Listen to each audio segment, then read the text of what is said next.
নমস্কার বন্ধুরা, Monas kitchen and স্টোরিতে আপনাদের সকলকে জানাই স্বাগত। আমার আজকের রেসিপি কাঁচকলার কোপ্তা কারি। কাঁচকলা নাম শুনলে প্রথমে সবার গায়ে জ্বর এলেও নিরামিষ দিনে ভাতের সাথে কাঁচকলার কোপ্তা কারি খেতে কিন্তু বেশ ভালো লাগে। তাহলে চলুন আর দেরি না করে রেসিপিটা দেখে নেওয়া যাক। সবার প্রথমে আমি দুটো কাঁচকলা আর একটা আলুকে একটু ছোট সাইজ করে কেটে প্রেসার কুকারে দিয়ে একটা সিটি দিয়ে দেবো। অন্যদিকে আমি একটি মিক্সিং বোলে পোস্ত, চারমগজদানা আর কাজু দিয়ে একটা মিহি পেস্ট বানিয়ে নিচ্ছি। এইবার প্রেসার কুকারের ঢাকনা খুলে কাঁচকলার আলুগুলোকে ছেঁকে চুবড়ি দিয়ে জল ঝরিয়ে নিচ্ছি। দিয়ে তারপর একটি পাত্রে সিদ্ধ করা কাঁচকলার আলুগুলো দিয়ে দিচ্ছি। কাঁচকলা আলুগুলো ঠান্ডা হয়ে গেলে ভালো করে মাখিয়ে নিচ্ছি।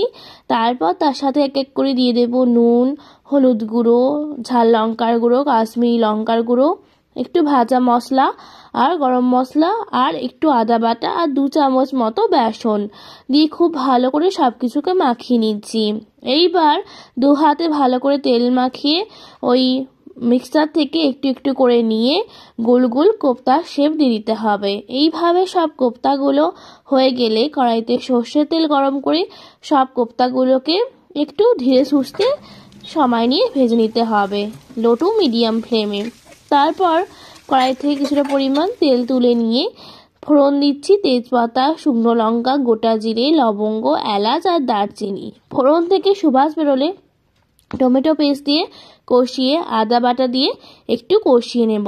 তারপর নুন, হলুদ গুঁড়ো, লঙ্কার গুঁড়ো, কালারের জন্য কাশ্মীরি লঙ্কার গুঁড়ো আর ভাজা মশলা দিয়ে আবার একটু সব কিছু কষিয়ে নেব। এই ভাজা মশলাটা আমি ধনে, জিরে, মৌরি, দারচিনিকে শুকনো খোলায় ভেজে তারপর গুঁড়ো করে নিয়েছিলাম। সব কিছু মশলা কষানো হয়ে গেলে যখন মশলা থেকে তেল ছাড়বে তখন তাতে পরিমাণ মতো জল দিয়ে দেব। তারপর ভেজে রাখা কোপ্তাগুলো দিয়ে 5 মিনিট মিডিয়াম ফ্লেমে একটু ফুটে নেব যাতে কোপ্তার ভিতরে মশলাটা ঢুকে যায়। শেষে ওই চারমগজ আর পোস্ত বাটার যে পেস্টটা বানিয়েছিলাম সেটা দিয়ে নেড়ে খেটে দেব। আর একদম শেষে অল্প একটু চিনি দানা দেবো টেস্টটা ব্যালেন্স করার জন্য। আর একটু গরম মশলার গুঁড়ো আর ঘি মিশিয়ে নেড়ে ঘেটে সার্ভ করব গরম গরম ভাতের সাথে। রান্নাটা ভালো লাগলে লাইক আর সাবস্ক্রাইব করে চ্যানেলটার পাশে থাকার জন্য অনুরোধ রইল। এরকমই নিত্য নতুন রেসিপির আপডেট পেতে আপনারা চ্যানেলটা সাবস্ক্রাইব করে বেল আইকনটা প্রেস করে রাখবেন।